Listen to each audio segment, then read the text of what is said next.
Hola jóvenes, bienvenidos a la clase de matemáticas de noveno grado del tercer ciclo de educación básica, la lección Teorema de Pitágoras, la unidad número 5 que lleva el mismo nombre, Teorema de Pitágoras.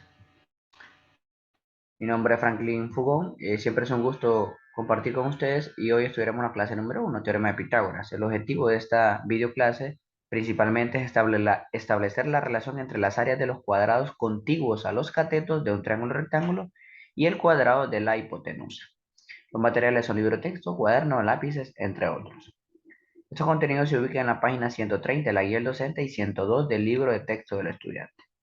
Muy bien, iniciaremos hablando sobre los agrimensores griegos usaban el llamado triángulo egipcio en aquel entonces ahora nosotros lo conocemos como triángulo rectángulo, a modo de escuadra para trazar líneas perpendiculares. Esta era una práctica habitual en su diario vivir que se hacía con el objeto de recuperar las fronteras de los lindes de las tierras tras las periódicas inundaciones producidas por la crecida del río Nilo.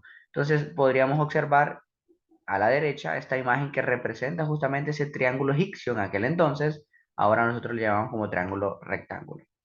Observemos las siguientes figuras. Los triángulos en azul son triángulos rectángulos, P, Q y R. Son las áreas de los cuadrados en centímetros, ¿sí? Tengo esta figura 1, la figura 2 y la figura 3. Entonces, notemos o hagámonos la siguiente pregunta. Para los tres triángulos, las figuras anteriores se cumple que la suma del área P más el Q, ¿sí? Es decir, en este y este, va a ser igual al R, al más grande que podamos observar. PQ sumado va a dar R, P y Q sumado va a dar R.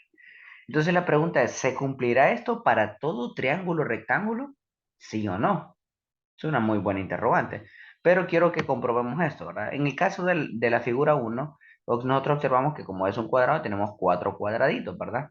Y otros cuatro cuadraditos, pues sumaríamos P y Q. 4 más 4, pues nos daría 8.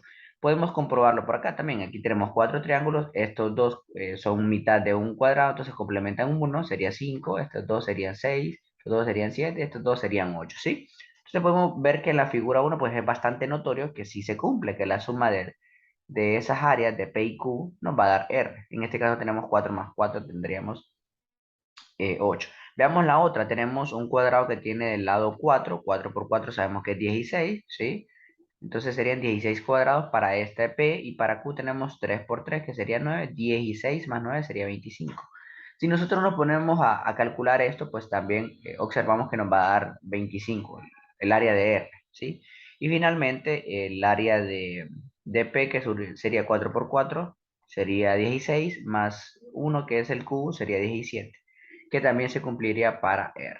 Entonces, efectivamente podemos notar eso en esa figura. Observemos que encontramos el área de PQR encontrando cada área del cuadrado de la cuadrícula, ¿verdad? Cada cuadrado equivale a 1 centímetro al cuadrado, ¿sí? Perfecto. Pasemos a lo siguiente.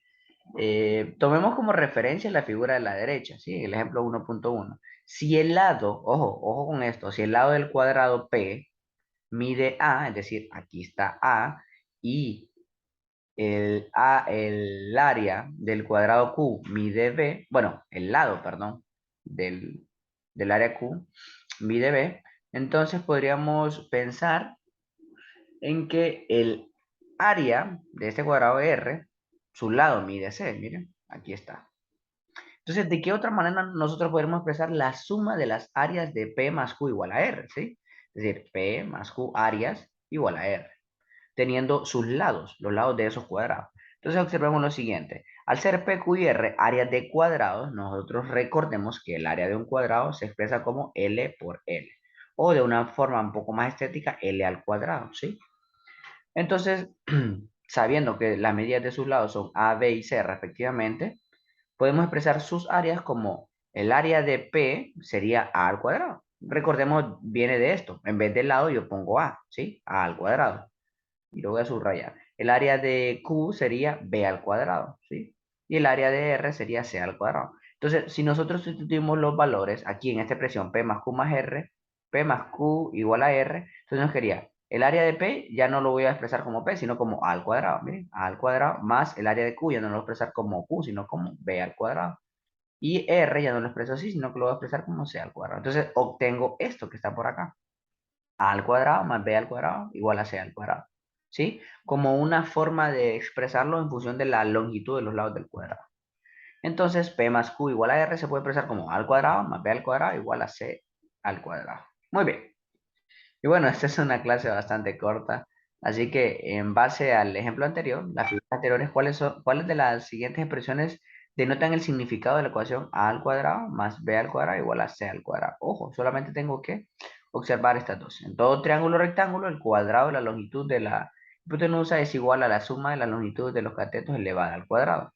Y opción B, en todo triángulo rectángulo, el cuadrado de la longitud de la hipotenusa es igual a la suma de los cuadrados de las longitudes de los catetos.